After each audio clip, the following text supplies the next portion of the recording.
Republican Party of इंडियाचा doctor Babasaheb आंबेडकरांचा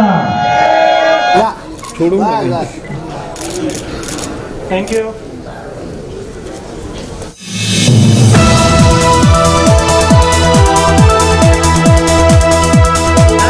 आज उत्तर मुंबई में कार्यकर्ता मेलावा का आयोजन किया गया था। राष्ट्रीय अध्यक्ष भी आए थे, आपके सहयोगी पार्टी के नेताओं ने भी संबोधन किया। आप लोगों की मांग है 30 से अधिक सीटों पर चुनाव लड़ेगी राज्य, क्या कह रहे हैं? तो लाउडली देखिए, उत्तर भारतीय होने के नाते मेरा रिपब्लिकन पार्टी ऑफ इंडिया में उत्तर भारतीयों को सबसे ज्यादा Republican Party of India Athawale ji के नेतृत्व में वोट देने का अपील है। और मैं आप लोगों को बताना चाहता हूं कि Republican Party of India Athawale जो है सिर्फ अब महाराष्ट्र की क्षेत्रीय पार्टी नहीं है।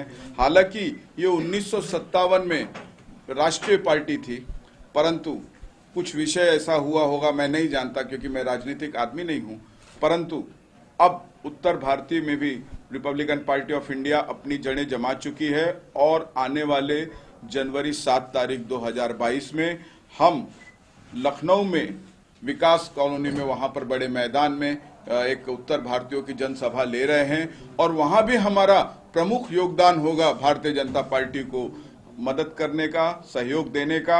और मुझे विश्वास है कि Bharatiya Janata party Republican Party of India के इस सहयोग को ध्यान में रखते हुए महाराष्ट्र में भी आने वाले आगामी चुनाव में उचित स्थान और उचित प्रतिनिधित्व देने के बारे में 2 बार सोचेगी।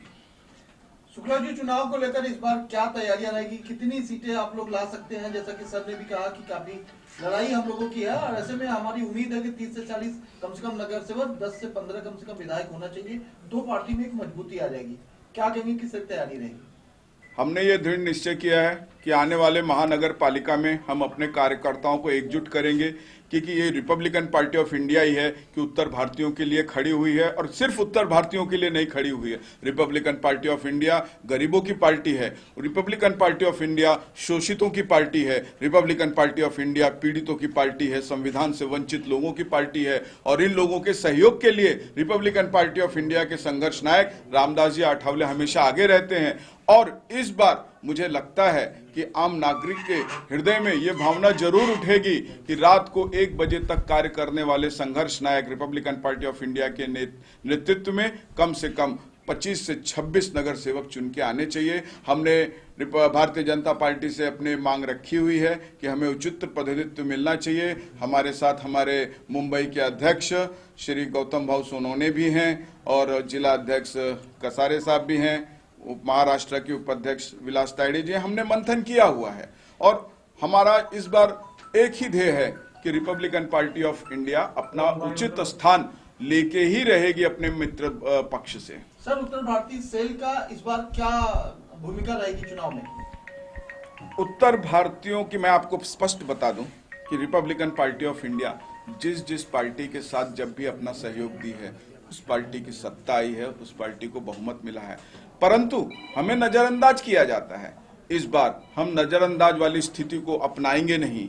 रिपब्लिकन पार्टी ऑफ इंडिया के साथ आज उत्तर भारतीयों का एक बड़ा हुजूम है। रिपब्लिकन पार्टी ऑफ इंडिया के एक कार्यकर्ताओं में आज एक अलग उत्साह है और गरीब, शोषित, पीड़ित, संविधान से वंचित लोग रिपब्लिकन पार्टी ऑफ इंडिया के साथ ही नहीं हैं, परंतु व्यापारी, सक्षम और विशिष्ट पढ़े लिखे तबके के लोग भी हमारे साथ हैं और हम इस बार महानगर पालिका में एक विशिष्ट स्थान अपना लेंगे। और उसका कारण भी है, मैं लोगों से एक अपील करता हूं कि महानगर पालिका का काम लोगों को नागरिक सुविधाओं देने का है और नागरिक सुविधा, झोपड़पट्टी में होने वाली तकलीफ या म्हाड़ा की बिल्डिंग में होने वाली तकलीफ या पानी को झेलने वाली तकलीफ, ये उन्हीं लोगों को पता होता है जो उन लोगों से उस एरिया में रहते हैं, उन लोगों को पता होता है जो वो झेलते हैं। और रिपब्लिकन पार्टी ऑफ इंडिया अपने उम्मीदवार उन्हीं लोगों में से खड़ा करेगी जो इस तकलीफ से भली भांति वाकिफ होंगे और जीतने के बाद उनको रिपब्लिकन पार्टी ऑफ इंडिया एक ही ध्येय देने वाली है कि अगर तुमको मतदाता ने चुन के भेजा है तो तुम्हें अपना कर्तव्य पूरा करना होगा और लोगों की तकलीफें दूर करनी होगी।